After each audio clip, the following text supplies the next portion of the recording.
Oi, pessoal do terceiro ano. Eu demorei muito para gravar essa revisão, porque, na verdade, tô meio gripada. Pra ver que eu tô com uma cara meio, né, escafiotada hoje. Ai, ai, fazer o quê? Mas tô aqui. Tô um pouco melhor daí. Tô gravando a revisão para vocês e vou disponibilizar a avaliação de horticultura. Então, para isso, de novo, eu preparei aqui um material. Não vou me empolgar muito, prometo. Que eu me empolgo e daí fica uns vídeos muito compridos, né? Tá, mas não vou me empolgar muito. Vou ser bem rápida. Então, nossa revisão de horticultura do segundo trimestre, a gente começou falando do plantio. Lembra até uma das primeiras atividades que eu passei era perguntando do abaulamento, né? Pois é, daí bastante gente me mandou mensagem no Zap me perguntando o que que era esse abaulamento, o abaulamento da cova. Vamos falar um pouco dele. Então, vamos lá. Com relação ao plantio, isso aqui nós já estamos falando do plantio. Então, significa que a cova já está preparada. Porque, na verdade, veja, se a gente vai fazer a calagem, né? E tem que fazer, por que que tem que fazer? Porque você está mexendo com fruticultura. Quando é que você vai de novo mexer com esse solo? Daqui quantos anos? Se é uma cultura perene. Eu sei, assim, ó, que tem culturas que nem, por exemplo, o maracujá, né? É uma cultura perene, poderia ficar vários anos, mas hoje já está se trabalhando com ela como uma cultura anual, por causa da quantidade de doença e de praga que ataca o maracujá, né? Então, hoje, até assim, visando aumentar a produtividade, o pessoal já está trabalhando como se ela fosse uma cultura anual. Mas outras fruticulturas, você tem um alto investimento, porque as mudas não são baratas, na verdade. Quem faz pomar aí na casa sabe o valor que é uma muda. Olha, é difícil encontrar muda por R$ 15 hoje, né? Elas estão caríssimas, muda é 20, 25, dependendo da muda que você quer, até mais que isso, né? E como que você não vai preparar esse solo? Então, se a gente está falando de calagem, essa calagem tem que ser feita pelo menos 30 dias antes da implantação do pomar, para dar tempo desse calcário reagir. Né? Se a gente vai fazer adubação orgânica, tem que ter preparado. Então, aqui, na verdade, acho que tem uma parte ali que fala da adubação, mas uma coisa que a gente tem que pensar é assim, ó, se eu não vou conseguir mexer com esse solo tão cedo, só quando eu for renovar essas mudas. Então, pelo menos a calagem, que é o calcário, e o fosfato, a fosfatagem, que é o fósforo, esses dois seria ideal se a gente conseguisse jogar na área inteira, antes do preparo das covas. Por quê? Porque são dois elementos que são fundamentais e que dificilmente nós vamos corrigir só ali fazendo essa correção, essa adubação de manutenção, que é aquela em volta da copa, na projeção da copa da planta. Né? E a gente sabe que o fósforo é um elemento que o nosso solo segura muito, ele não fica facilmente disponível para a planta. Tem que ter muita matéria orgânica ali para esse fósforo ficar disponível. E se o nosso solo, onde é que nós estamos implantando essa fruticultura? É numa encosta para não pegar geada? É onde tinha pastagem, que há quantos anos que não foi feito nenhuma correção? Entendeu? Então, normalmente são solos pobres. Então, a gente tem que fazer essa correção inicial. Faz essa correção, pelo menos do calcário e do fósforo. Depois, na hora que for preparar as covas, faz a adubação na cova, daquele jeito que eu mostrei para vocês lá no primeiro trimestre. Abre a cova com 30 centímetros ou 50 centímetros, né? 30 por 30 ou 50 por 50. Isso em profundidade e nas laterais. Daí separa o solo mais fértil de um lado, o solo do fundo de outro. Aonde você vai colocar o adubo? na parte de cima, no solo mais fértil, aquele que você tirou as camadas de cima. É ali que você vai misturar o esterco, misturar o adubo e tal. Para onde que vai esse solo do adubo? Para baixo. Não adianta você colocar a muda ali e colocar o adubo em cima. Onde é que está a raiz dela? Lá embaixo. Então, esse solo preparado tem que ir para o fundo. Daí você coloca a muda e completa com o solo mais pobre, porque a raiz precisa ir para o fundo, então ela precisa do solo mais rico embaixo, tá? Então, o preparo da cova, esse preparo é feito antes. Até falei aqui da questão da muda ali, mas você não vai plantar a muda nesse preparo. Você vai deixar passar ali os 20 dias, 30 dias de estabilização de tudo esse adubo que você fez. Chegou a época de plantar, chegou as tuas mudas. Então, beleza, agora você vai abrir a coveta. O que é isso? Você vai fazer um buraquinho do tamanho da tua muda. Só ali onde você vai plantar ela. Porque a cova dos 30, 50 centímetros está preparada já, né? Então, fica mais fácil o plantio. Você não precisa ficar preparando cova na hora que você vai plantar a muda, né? Isso estou falando um plantio comercial. Claro que na casa, né, você vai fazer um pomar pequeno, o ideal seria que você preparasse a cova antes também. Mas tudo bem, vai plantar ali na hora que você recebeu a muda, prepare a cova ali na hora que você recebeu, não tem problema. Mas no plantio comercial, não. Prepara todas as covas antes de chegar às mudas. Beleza? Então, essa primeira imagem aqui, ó, é justamente a abertura da coveta, ó. Uma abertura simplesinha, coloca a muda ali. Aqui, mostrando o corte do fundo da embalagem. Aqui tem um cuidado, sabe? Quando você recebeu a muda, ela ficou muito tempo ali para você plantar, já passou da época de você plantar, como é que tá a raiz nesse fundo da embalagem? Tá complicado. Tá um novelo de raiz ali. Daí você pega e vai cortar. Não é recomendado. Até por causa do seguinte, ó. Vamos supor, tá cheio de raiz, o produtor, eu sei que eles limpam, eles cortam o excesso de raiz e plantam, mas e se você cortar uma das raízes ali, que é o pivô da planta para ela crescer no solo? Entendeu? Então, o certo é, ó, cuidar, não deixar passar o prazo do plantio. As raízes, elas têm que estar dentro daquele substrato do saquinho, elas não podem estar indo para fora dos buracos que tem no saquinho ali, envolvendo embaixo. Sabe quando você vai plantar a muda, você tem que arrancar ela porque a raiz já cresceu para fora do saquinho?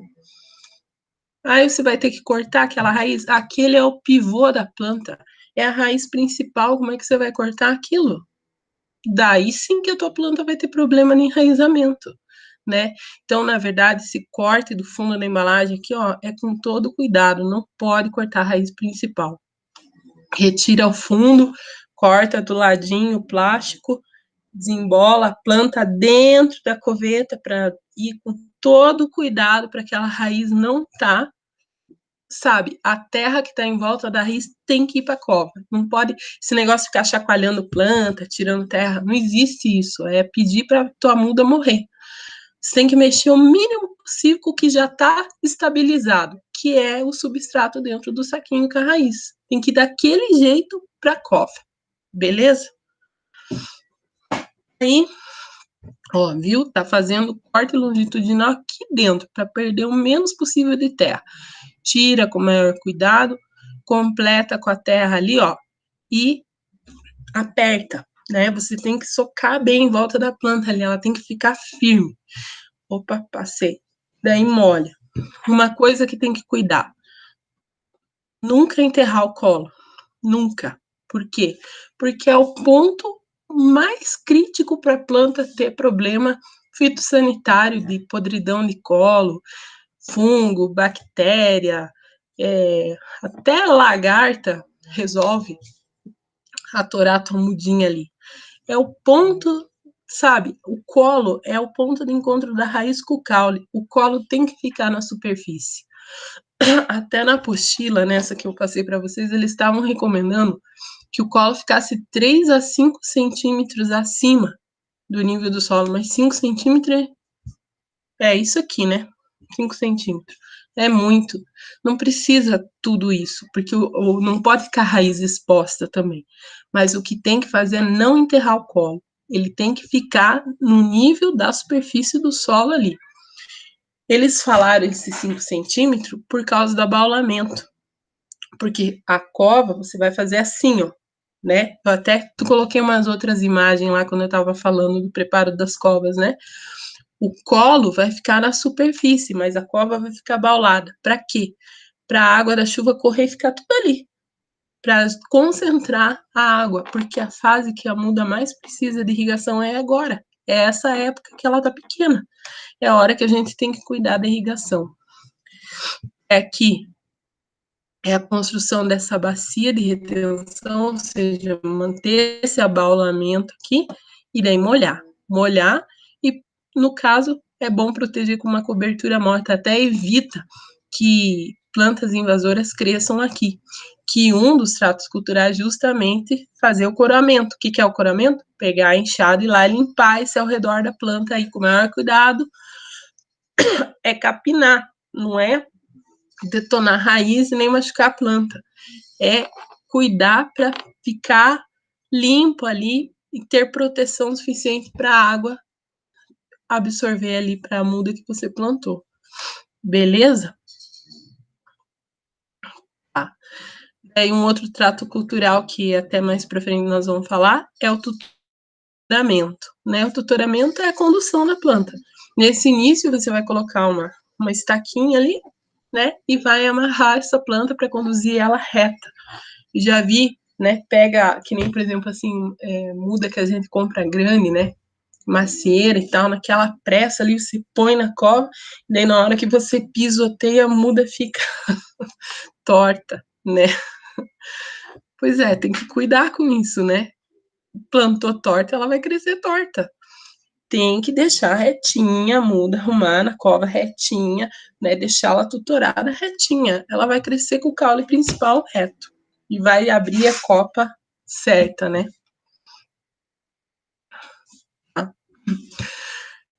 Uma atividade que eu passei para vocês é essa aqui, ó. Sobre a realização do preparo das covas previamente antes do plantio, analise e assinale a alternativa correta. Então vamos lá. Não é necessário fazer o preparo das covas antes do plantio. Desde que a cova seja bem realizada e adubada, esse preparo pode ser realizado no momento do plantio sem prejuízo para a planta. Até você pode fazer, mas que a tua planta vai ter prejuízo, vai. Porque, na verdade, você está colocando tudo fresco ali, o adubo, né? Se você usar o esterco, até se você usar o esterco, até melhor. Mas, mesmo assim, quanto tempo para tudo isso estabilizar no solo, né? E o calcário? Calcário leva 60 dias, às vezes mais, até para reagir, depende do calcário que você tem. E daí, né? Então, vai ter prejuízo, sim. Como precisamos fazer a cova em torno de 30 por 30 ou até 50 por 50 centímetros para uma boa adubação mineral e orgânica na porção de solo mais fértil que deverá entrar em contato com as raízes, é muito difícil fazer isso no momento do plantio. Por isso, precisamos preparar a cova com no mínimo 30, faltou ali, né? Mas é 30 dias de antecedência ao plantio para dar tempo da estabilização dos adubos, principalmente dos orgânicos. Verdade, é isso aí, gente. Tem que preparar antes. Plantio de muda em uma cova grande é mais fácil que em covetas de dimensão menor. Não, né? Vocês já plantaram a muda, não é mais fácil abrir uma covinha que você abrir a covona, né?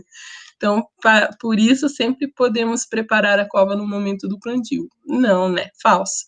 Então, a resposta dessas alternativas aí é apenas a 2 está correta, a letra B.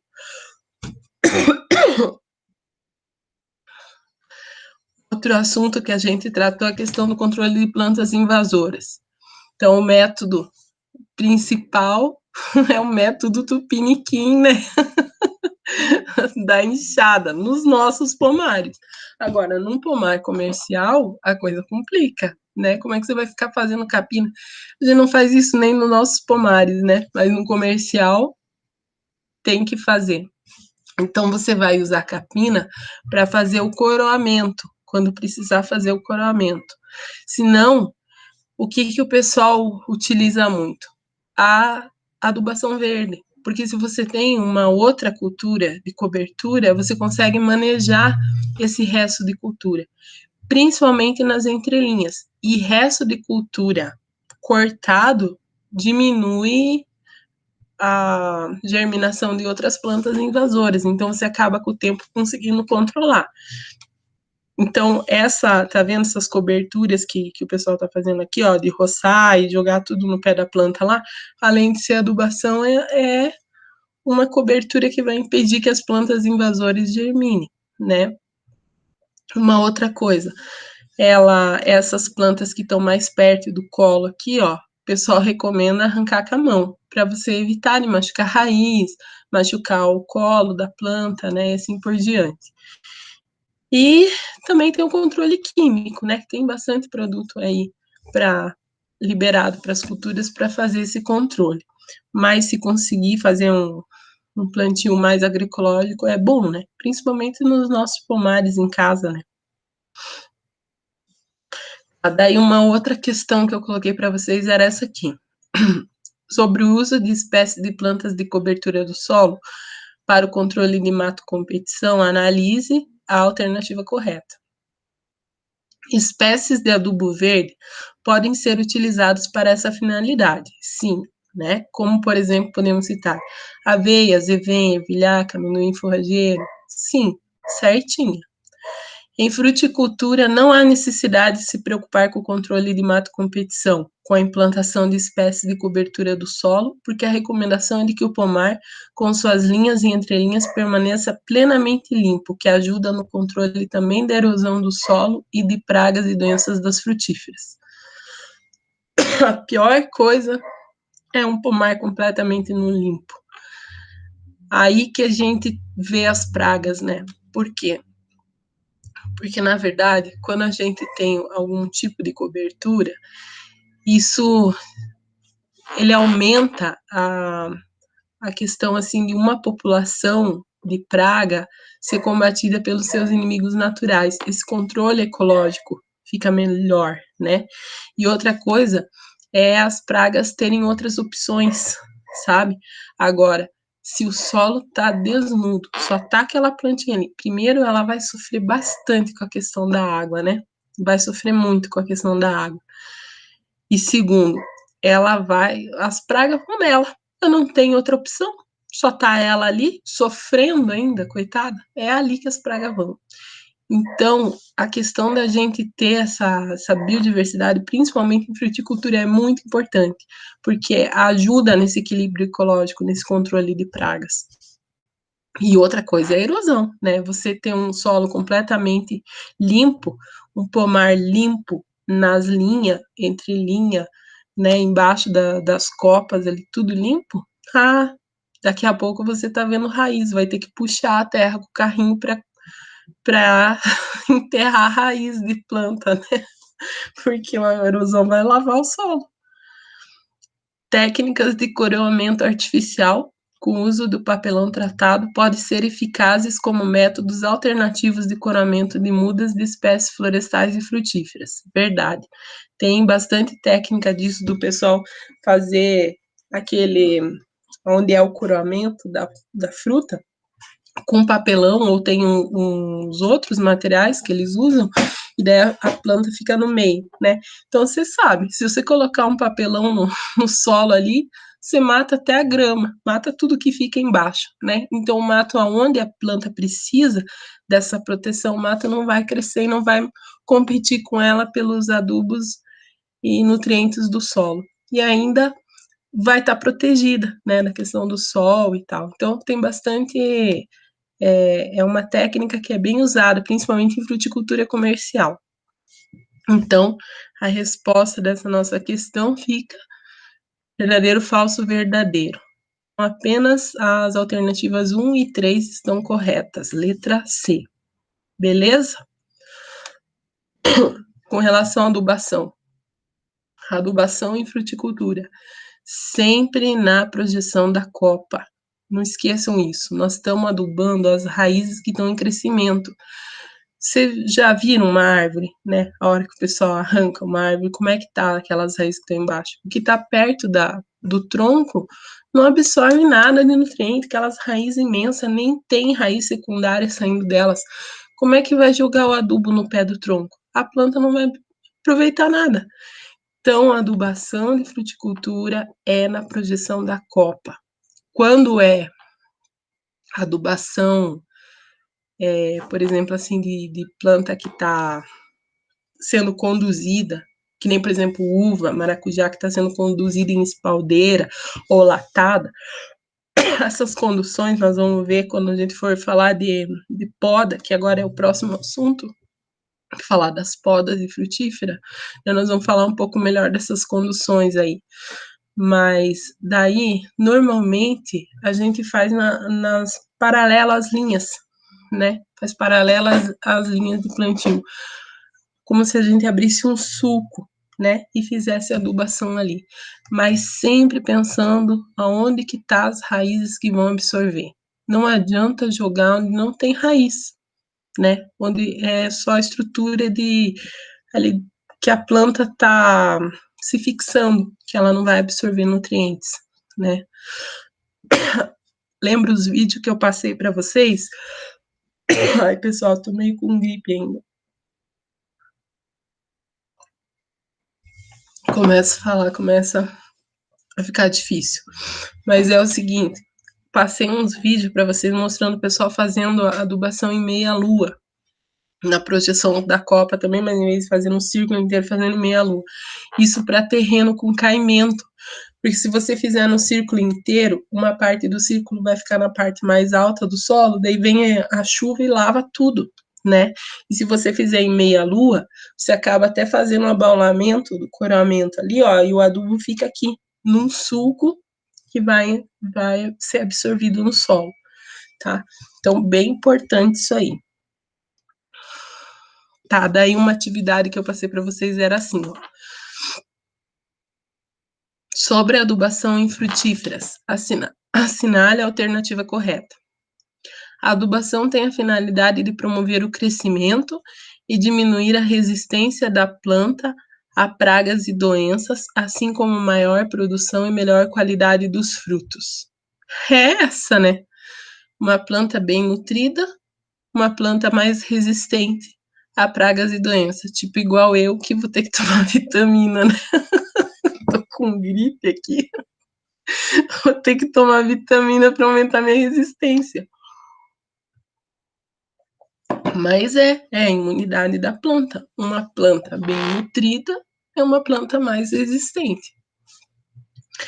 As aplicações de adubos deverão ser realizadas no período seco e sempre depois da limpeza da coroa das plantas. Nunca, né? Período seco, a planta vai absorver de qual jeito se ela precisa da água, né? Adubação sempre com água, não se joga adubo sem água. As adubações minerais são feitas em círculo na coroa da planta, procurando sempre abrir o sulco de 5 centímetros de profundidade na projeção da copa e distribuir a dosagem da mistura uniformemente por todo o sulco, preenchendo com terra posteriormente. Credo, essa parece certa, né? Ah, tá. É essa que tá certa, porque a é o seguinte, ó, eu li errado, né? A adubação tem a finalidade de promover o crescimento e diminuir a resistência? Não, aumentar a resistência, tá vendo? Olha aí, uma pegadinha até eu cair. Então, a não tá certa, né? Ela parece certa, mas não tá. Então, é a C, ó. A C tá certa. E a D.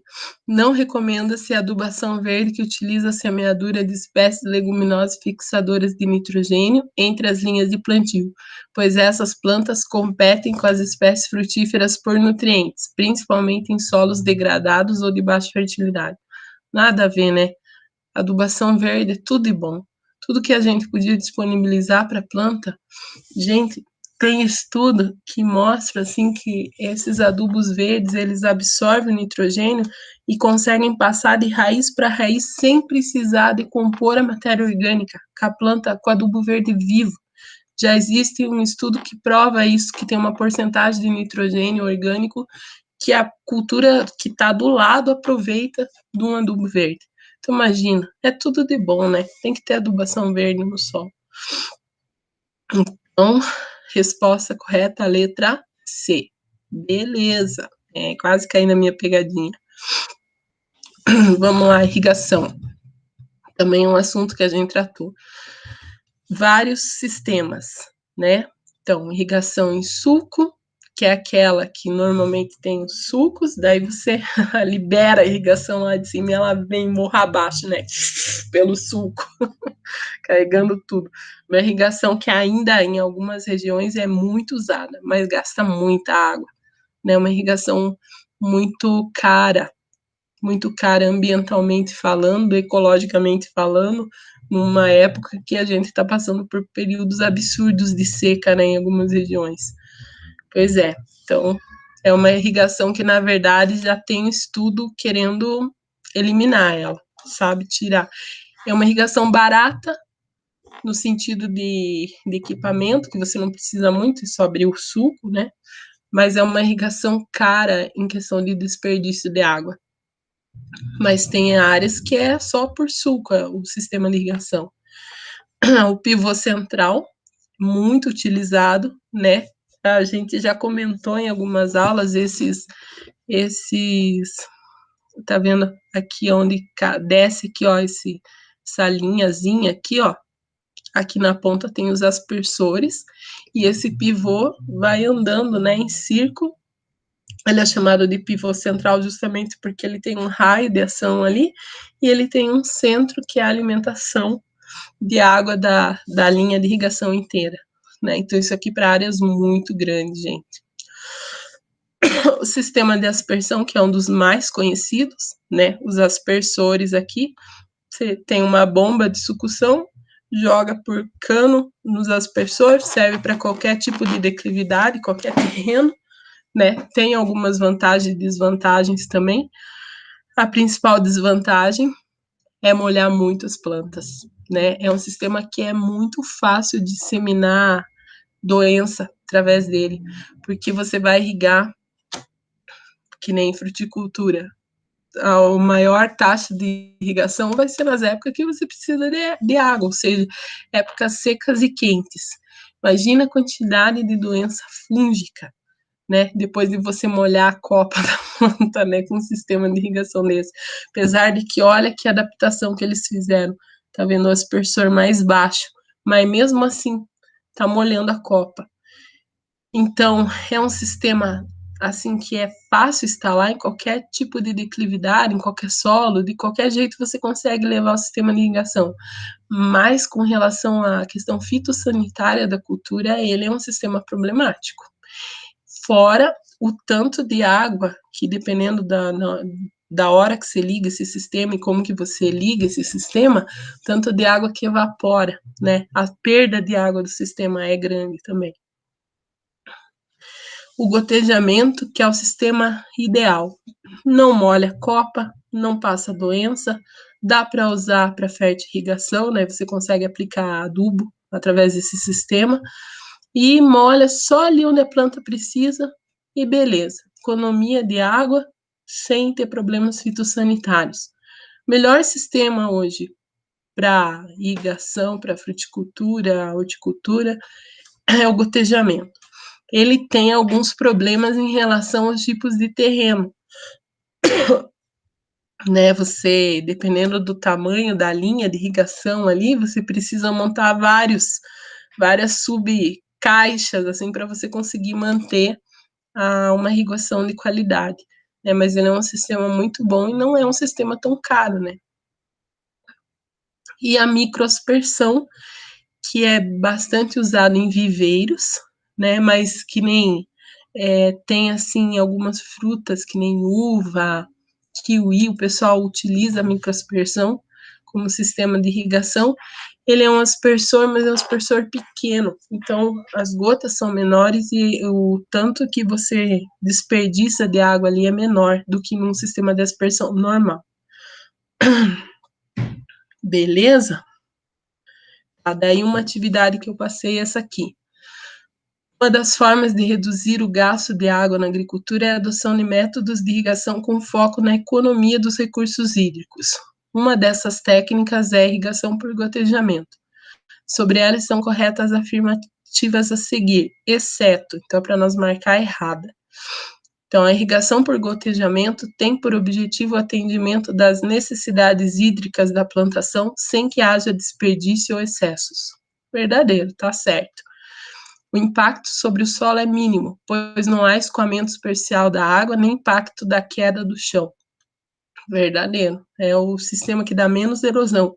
Na aspersão, por exemplo, num terreno com declividade, dependendo se não tem cobertura no solo ali, a proteção da erosão dá escorrimento. Com o uso do sistema de irrigação por gotejamento, a água corre por meio de tubos de polietileno sob pressão e gota a gota de maneira controlada atinge a raiz da planta. Certinho. O nível de aproveitamento da água no sistema de gotejamento é quase total. A evaporação e o desperdício de água são mínimos. Certinho. Nesse tipo de método de irrigação, há comprometimento maior da fertilização do solo, uma vez que a água depositada na raiz carrega os nutrientes para as camadas profundas do subsolo. É muito pouca água que chega ali, ela não chega a lixiviar nutriente nesse sentido. Outros sistemas que têm mais água, né, durante a irrigação pode acontecer, mas no gotejamento, o desperdício é mínimo. Então, é praticamente irrisória essa lixiviação, não é assim que vai afetar a fertilidade do solo, isso aí, né? Então, a errada, letra E. Beleza. Outro assunto que nós comentamos esse trimestre foi dos outros tipos de manejos, né, que a gente pode dar para as culturas de fruticultura. Além da poda, né, irrigação desse que a gente viu. Poda nós vamos ver ainda para frente.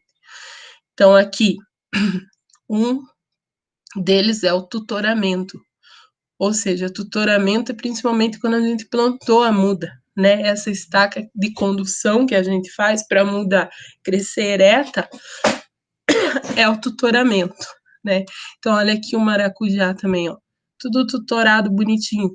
Esse sistema de condução de muda trepadeira, de planta trepadeira, também pode ser chamado de tutoramento. A indução floral. Em algumas culturas, que nem aqui é um exemplo do abacaxi, é o mais clássico de indução floral. Porque vocês sabem que a fruta do abacaxi, ela é uma infrutescência, ou seja, cada olho do abacaxi é uma flor.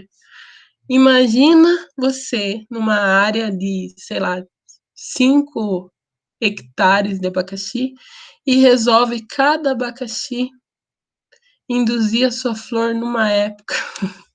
Como é que você vai fazer a colheita, né? Então, o que o pessoal faz? Eles fazem uma indução.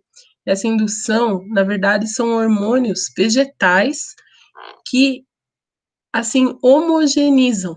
Você aplica na área inteira, todas as plantas vão entrar em quebrar a dormência, entrar em desenvolvimento de gema, todo mundo vai florescer na mesma época, sabe? Vai uniformizar a produção. É para facilitar a colheita. Senão, fica inviável você ter que ir lá colher de pezinho por pezinho e analisar o que está acontecendo com cada pé, por causa da questão da dormência de algumas culturas. Tá? Então, hormônios vegetais para padronizar essa produção. A polinização artificial. O caso mais comum é o maracujá, né? Por quê? Porque vocês sabem que o maracujá, aqui tem uma florzinha do maracujá, ele é polinizado pelas mamangavas. Por que pela mamangava? Porque a mamangava é a única que alcança a altura aqui, ó, da onde está o pólen, e cola em cima dela esse pólen, vai visitar outra flor e leva o pólen ali e passa para o estigma da outra flor, né? Ela é a única abelha que alcança essa altura da flor. Então, abelhas pequenas podem até visitar, mas elas não vão carregar o pólen, né? Então, pela questão da agricultura, algumas áreas nossas de produção, as mamangava praticamente desapareceram, né? A gente sabe que elas gostam de fazer um ninho, principalmente em palanque apodrecido, né? Em madeira apodrecida. E daí, com essa questão do pessoal limpar os pastos com fogo e tal, né? Felizmente, as mamangavas foram junto com isso aí, né? E daí estão fazendo falta para nossa fruticultura. Sabia que tem produtor de abelha alugando as caixinhas de abelha? Isso é um negócio que um dia ainda vou fazer. Vocês vão me ver trabalhando com uma mangava. Ele aluga as caixas de abelha para o pessoal colocar nas áreas de fruticultura, né? Como ele é produtor só de enxame, ele pode até liberar, depois que terminar a produção, ele pode deixar essas abelhas no ambiente, para elas irem polinizando, enxameando lá no lugar, né? Ou pode recolher as caixas de abelha e levar para uma outra área. Também existe esse produtor fazendo isso. Então, aqui, na falta da mamangava, a gente vai ter que fazer essa polinização artificial. O recomendado é com pincel, mas que nem na produção de maracujá, tem produtor que faz com o dedo mesmo, né? Pega o pólen de uma flor e passa sobre o estigma, né? Ou com o cotonete aqui, ó. Faz o trabalho da abelha com o pólen, né? Faz com o dedo ou com o cotonete. Numa produção pequena de maracujá, beleza. Agora, numa produção grande, dá um trabalhinho sair polinizando flor, né? É melhor alugar uma caixa de mamangafa. O raleio. O raleio é outro trato cultural. Para que serve? Vocês sabem que fruticultura, as plantas são bianuais, que a gente fala. Tem um ano que ela produz muito, no outro ano baixa a produção. No outro ano ela produz muito, no outro ano baixa a produção. Nessas épocas que ela produz muito, normalmente todas as flores dão fruto. E daí, como os nutrientes que a planta está absorvendo, ela está jogando para todos os frutos, acaba ficando um monte de fruto, mas tudo pequenininho. E daí não dá o padrão comercial de venda. Então, o que o produtor faz? O raleio. Vai lá e escolhe os frutos. Aqueles que dá para ver que vão ter um melhor desenvolvimento, os maiores, os mais bonitos, os que estão mais espaçados no galho, deixa aqueles, e aqueles que estão fora do padrão, que são os pequenos, que estão muito amontoados, ele tira alguns desses frutos pequenos aqui para priorizar a, a produção, né, o crescimento, o desenvolvimento dos frutos que restaram para eles alcançarem o padrão de comercialização. Esse é o raleio. Proteção do fruto. Então, a proteção do fruto na planta é ensacar o fruto. Ou com saquinho de papelão, ou com esses de TNT aqui, que nem no caso da uva, comprar esses saquinhos e proteger. Principalmente contra o quê? Principalmente contra pragas. Doenças também, mas que nem no caso, ó, da goiaba, é do bicho da goiaba, aquela mosquinha das frutas, que vem, fura o fruto ali e coloca a larva dentro do fruto, né? Então é proteção contra as pragas. Contra doenças também, porque vai favorecer que não seja difícil ataque de fungos e bactérias, e também contra a escaldadura, que é a queima do fruto por excesso de luz solar, né? Do sol tá muito quente, queimar o fruto, daí fica só de um lado, mais amarronzado, né? Com manchas de queima. Então, para evitar isso, essas proteções. Escoramento. Escoramento nada mais é do que colocar estacas para evitar quebra de caule, de tronco, de frutas que estão muito carregadas. Então, é bastante usado em frutas grandes, ó, que nem, por exemplo, a manga, as cítricas, né? Quando o galho carrega muito, que você vê que ele vai quebrar, é escorado para... Tô gravando aula. É escorado para evitar a quebra desses galhos. E a última prática, o desfolhamento. O desfolhamento é, na verdade, num galho, observar quais folhas que estão impedindo que chegue luz solar até os frutos ou as folhas melhores.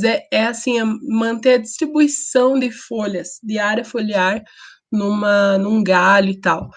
Tirar folhas secas, folhas velhas, folhas que não tem muita, que já estão senescentes. Tirar essas folhas e deixar a abertura para entrar a luminosidade para as folhas que são as que mais têm atividade fotossintética ali e luminosidade para o desenvolvimento de frutos também. Então, algumas culturas, que nem uva e banana, bem utilizado essa prática do desfolhamento. Até coloquei uns vídeos lá para vocês assistirem, né? Daí essa atividade eu acabei não mandando para vocês nas aulas, mas eu fiz agora porque eu vou colocar ela na avaliação, ó. Então por isso que eu deixei aqui. Então, para a gente relacionar as colunas em relação a esses tratos culturais aí que a gente viu. Então, tutoramento. O que é o tutoramento? Aqui, ó, suporte de plantas jovens após o plantio. Indução floral. Estimula a quebra de dormência e a brotação de gemas. Polinização artificial. Deve ser esse aqui, ó, né? Visa aumentar o vingamento e a produção de frutos. Raleio. Raleio, eliminação do excesso de frutos. Proteção do fruto na planta. Melhora o controle de pragas e doenças e evita a escaldadura, que é a queima do sol. Escoramento. Suporte para evitar quebra de caules e ramos. E desfolhamento, melhora o arejamento e a luminosidade. Né? Então, a resposta fica assim. Beleza? Então, pessoal, acho que é isso a nossa revisão. Eu vou ver... Deixa eu voltar aqui. Vou disponibilizar lá no Classroom já nosso vídeo, assim que eu conseguir processar ele aqui. E vou disponibilizar também o material para vocês estudarem. E a avaliação. Daí prestem atenção que a avaliação vai ficar disponibilizada até o dia 2 de setembro só. Depois a gente faz recuperação daí. Beleza? Qualquer dúvida, estou aí à disposição. E boa sorte!